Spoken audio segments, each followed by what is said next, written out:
নমস্কাৰ। এই মুহূৰ্তত ৰাজ্যবাসীৰ বাবে ওলাই আহিছে ৰাতিপুৱাৰ কেইবাটাও গুৰুত্বপূৰ্ণ খবৰ। আজি হৈছে 24 নৱেম্বৰ 2025। অসমৰ লগতে ভাৰতৰ বিভিন্ন প্ৰান্তৰ পৰা এই খবৰসমূহ যুগুত কৰা হৈছে। আৰু এনেকুৱা ধৰণৰ ভিডিঅ'সমূহ নিতৌ চাবলৈ ভিডিঅ'টোত লাইক কৰি শ্বেয়াৰ কৰি দিয়ক। প্ৰথমটো খবৰ, মুখ্যমন্ত্ৰী হিমন্ত বিশ্ব শৰ্মাৰ বৃহৎ ঘোষণা। 1 জানুৱাৰীৰ পৰা ৰাজ্যত আৰম্ভ হ'ব বাবু আঁচনি। বাবু আঁচনিৰ জৰিয়তে যুৱকসকলক দিয়া হ'ব অগ্ৰাধিকাৰ আৰু লগতে শীঘ্ৰেই বৃদ্ধি পাব বৃদ্ধ পেঞ্চনৰ ধন। যুৱতী মহিলাসকলৰ লগতে যুৱকসকলকো আগুৱাই নিয়াৰ লক্ষ্য অসম চৰকাৰৰ। 1 জানুৱাৰীৰ পৰা ৰাজ্যত আৰম্ভ হ'ব বাবু আঁচনি। বাবু আঁচনিৰ জৰিয়তে যুৱকসকলক দিয়া হ'ব অগ্ৰাধিকাৰ। যুৱতী মহিলাসকলৰ লগতে যুৱকসকলকো আগুৱাই নিয়াৰ লক্ষ্য অসম চৰকাৰৰ। শীঘ্ৰেই বৃদ্ধি পাব বৃদ্ধ পেঞ্চনৰ ধন। যুৱকসকল আৰু বৃদ্ধসকলৰ আবেদনক লৈ মুখ্যমন্ত্ৰী হিমন্ত বিশ্ব শৰ্মাৰ এই ডাঙৰ ঘোষণা। পৰৱৰ্তী খবৰ, সাৱধান, পুনৰ ভয়ংকৰ গতিত আহি আছে সাগৰীয় ঘূৰ্ণী বতাহ। এইবাৰ দেশত ধ্বংসলীলা চলাব পাৰে কাল ঘূৰ্ণী চেন্নাৰে। সমুদ্ৰৰ ঢৌ উঠিছে বহু উচ্চতালৈ। বতৰে ল'ব কাল ৰূপ। বতৰ বিজ্ঞান কেন্দ্ৰই এই সন্দৰ্ভত জাৰি কৰিছে হাই এলাৰ্ট। ভাৰতৰ কোন কোন ৰাজ্যত পৰিব এই কাল ঘূৰ্ণীৰ প্ৰভাৱ চাওঁ আহক। ভয়ংকৰ ৰূপত আহিছে কাল ঘূৰ্ণী চেন্নাৰ। কাল ঘূৰ্ণী চেন্নাৰে চলাব পাৰে তাণ্ডৱ।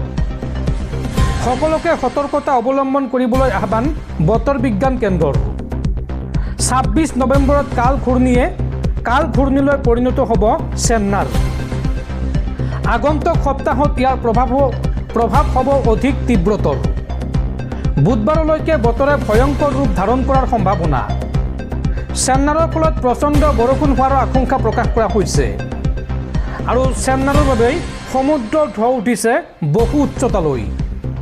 উত্তৰ পশ্চিম দিশে গতি কৰিছে এই কাল ঘূৰ্ণী বতাহে আৰু কাল ঘূৰ্ণী চেন্নাৰৰ বাবে প্ৰশাসনে জাৰি কৰিছে এলাৰ্ট।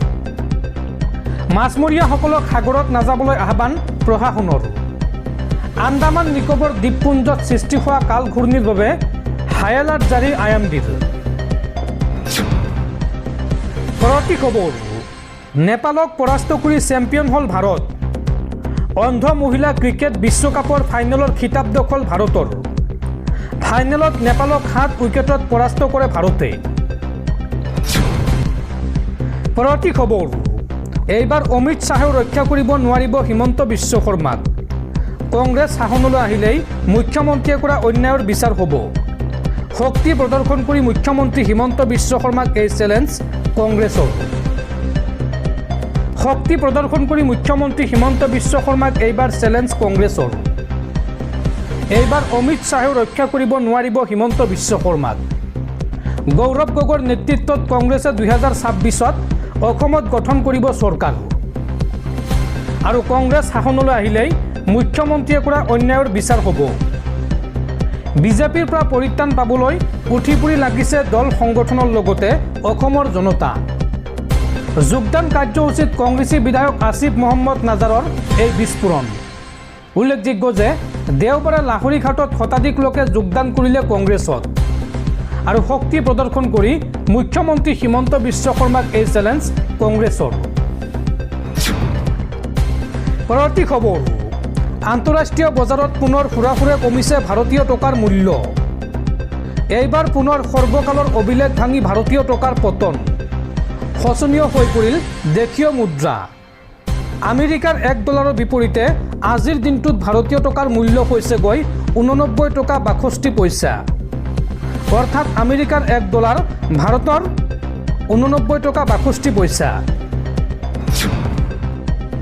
পৰৱৰ্তী খবৰ, 25 নৱেম্বৰৰ পৰা আৰম্ভ হ'ব অসম বিধানসভাৰ শীতকালীন অধিৱেশন। 5 দিনীয়াকৈ অনুষ্ঠিত হ'ব বিধানসভাৰ শীতকালীন অধিৱেশন। 26খন নপুৰণি বিধেয়ক উত্থাপন হ'ব এই অধিৱেশনত আৰু ইয়াৰে ভিতৰত 5খন বিধেয়ক সম্পূৰ্ণ নতুন। এই কথা সদৰি কৰে বিধানসভাৰ প্ৰধান সচিব দুলাল পেগুৱে। পৰৱৰ্তী খবৰ, বহু বিবাহক লৈ পুনৰ ডাঙৰ মন্তব্য মুখ্যমন্ত্ৰী হিমন্ত বিশ্ব শৰ্মাৰ। মুখ্যমন্ত্ৰী হিমন্ত বিশ্ব শৰ্মাই কয় যে মোৰ টাৰ্গেট অকল মিয়া বুলি নকওঁ বা মোৰ টাৰ্গেট অকল মিয়া নহয়। অসমত হিন্দুসকলেও পাতে এজনীতকৈ বেছি বিয়া, কিন্তু বহু বিবাহৰ সংখ্যাটো মিয়াৰ মাজত অকণমান বেছি। এই মন্তব্য ৰাজ্যৰ মুখ্যমন্ত্ৰী হিমন্ত বিশ্ব শৰ্মাৰ। পৰৱৰ্তী খবৰ, নিষিদ্ধ ঘোষিত উগ্ৰপন্থী সংগঠন আলফা স্বাধীনত পুনৰ মক্ষম আঘাত। এইবাৰ শীৰ্ষ আলফা নেতা তথা স্বয়ম্ভু মেজৰ জেনেৰেল অৰুণোদয় অসমৰ আত্মসমৰ্পণ। অসম ম্যানমাৰ সীমান্তত আছাম ৰাইফলছৰ ওচৰত আত্মসমৰ্পণ কৰে অৰুণোদয় দহতীয়া ওৰফে বিজিত গগৈয়ে। লগতে আত্মসমৰ্পণ কৰিলে অৰুণোদয় অসমৰ দেশৰক্ষী ফ্ৰান্সিছ অসমেও। পৰৱৰ্তী খবৰ, জুবিন গাৰ্গৰ মৃত্যুক লৈ পুনৰ ডাঙৰ ঘোষণা মুখ্যমন্ত্ৰী হিমন্ত বিশ্ব শৰ্মাৰ। মুখ্যমন্ত্ৰী হিমন্ত বিশ্ব শৰ্মাই কয় যে জুবিন গাৰ্গৰ মৃত্যুৰ গোচৰৰ চাৰ্জশ্বিট দাখিল নকৰালৈকে মই সমাধি ক্ষেত্ৰত চকু নিদিওঁ। 10 ডিচেম্বৰৰ পাছত দেখা পাব চৰকাৰী একশ্যন। 10 ডিচেম্বৰৰ পাছত জুবিন ক্ষেত্ৰৰ দেৱাল নিৰ্মাণ কৰা হ'ব। এই ঘোষণা মুখ্যমন্ত্ৰী হিমন্ত বিশ্ব শৰ্মাৰ। পৰৱৰ্তী খবৰ, সাংবাদিকক জীৱন নাশৰ ভাবুকি দিয়া NRCৰ প্ৰাক্তন ৰাজ্যিক সমন্বয়ক হিতেশ দেৱশৰ্মাৰ ঘৰত আৰক্ষী। গীতানগৰস্থিত হিতেশ দেৱশৰ্মাৰ ঘৰত আৰক্ষী উপস্থিত হৈ জাৰি কৰা আইনী জাননী। সাংবাদিক ৰাণা ডেকাক জীৱন নাশৰ ভাবুকি প্ৰদান কৰা অৱসৰপ্ৰাপ্ত প্ৰশাসনিক বিষয়া হিতেশ দেৱশৰ্মাৰ গুৱাহাটীৰ ঘৰত উপস্থিত হৈছে পাঠশালা আৰক্ষীৰ এটা দল। গীতানগৰস্থিত শৰ্মাৰ ঘৰত উপস্থিত হৈ আইনী জাননী প্ৰদান কৰে আৰক্ষীৰ দলটোৱে। DSP মৃগাক্ষী দাসৰ নেতৃত্বত আহিছে পাঠশালা আৰক্ষীৰ এই তদন্তকাৰী দলটো।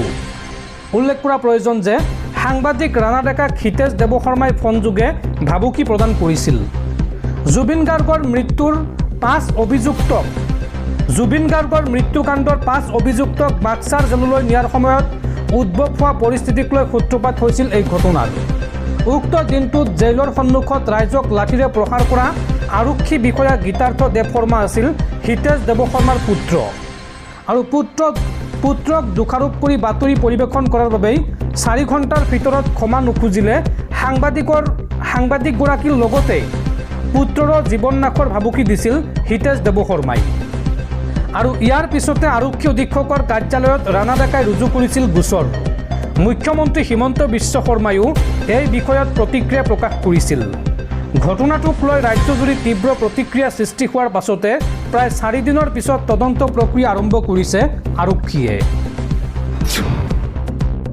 পৰৱৰ্তী খবৰ, 26ৰ নিৰ্বাচনক লৈ ডাঙৰ খবৰ। কংগ্ৰেছৰ বিৰুদ্ধে বিস্ফোৰক অভিযোগ মুখ্যমন্ত্ৰী হিমন্ত বিশ্ব শৰ্মাৰ।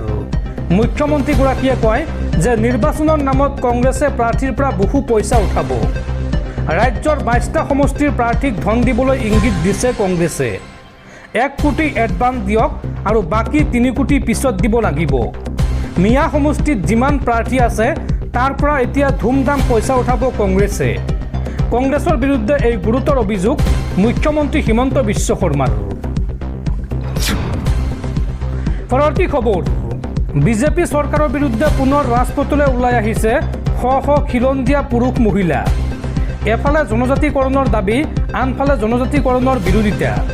বিজেপি চৰকাৰক হুংকাৰ দি এইবাৰ উত্তৰ অসমৰ ৰাজপথত বিশাল প্ৰতিবাদ। এফালে জনজাতিকৰণৰ দাবী, আনফালে জনজাতিকৰণৰ বিৰোধিতা। বিজেপি চৰকাৰক হুংকাৰ দি উত্তৰ অসমৰ ৰাজপথত বিশাল প্ৰতিবাদ। হাতে হাতে জোৰ লৈ ৰাজপথলৈ ওলাই আহিছে শ পুৰুষ মহিলা। জনজাতিকৰণৰ দাবীত লখিমপুৰত আহোম সম্প্ৰদায়ৰ জোৰ সমদল। 25 নৱেম্বৰত জনজাতিকৰণ প্ৰক্ৰিয়া সম্পূৰ্ণ কৰাৰ দাবীৰে তীব্ৰ প্ৰতিবাদ। অন্যথা সুকীয়া আহোম ৰাজ্যৰ দাবী তোলাৰ হুংকাৰ প্ৰতিবাদকাৰীৰ। আনফালে জনজাতিকৰণৰ বিৰোধিতাৰে জনাইত প্ৰবল প্ৰতিবাদী কাৰ্যসূচী। গাঁৱে গাঁৱে প্ৰতিবাদী জোৰ সমদল কাৰ্যসূচীৰে সৰব জনজাতি সংগঠন। কোনো পৰ্যায় 6 জনগোষ্ঠীক জনজাতিকৰণ কৰিব নোৱাৰিব চৰকাৰে। চৰকাৰে দাখিল কৰিবলগীয়া প্ৰতিবেদন হ'ব নোৱাৰিব 6 জনগোষ্ঠীৰ সপক্ষে। আৰু এই দাবী নামানিলে অনাগত দিনত জংগী আন্দোলন গঢ়ি তোলাৰ হুংকাৰ।